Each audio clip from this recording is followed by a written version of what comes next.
আম্মা গো আম্মা। রে আজ তো মসজিদে জিলাপি দিব। আজ 4-5 সপ্তাহ ধরে তুই জিলাপি খাস না। আজ যা কাম হইব।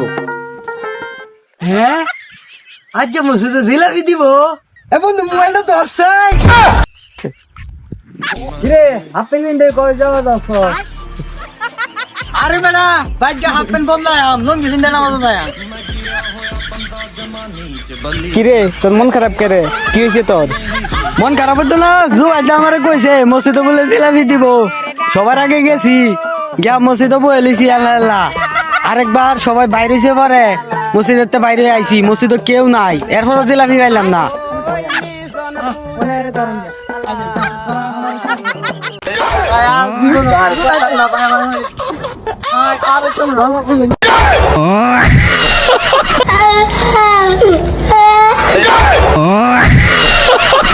কি হরে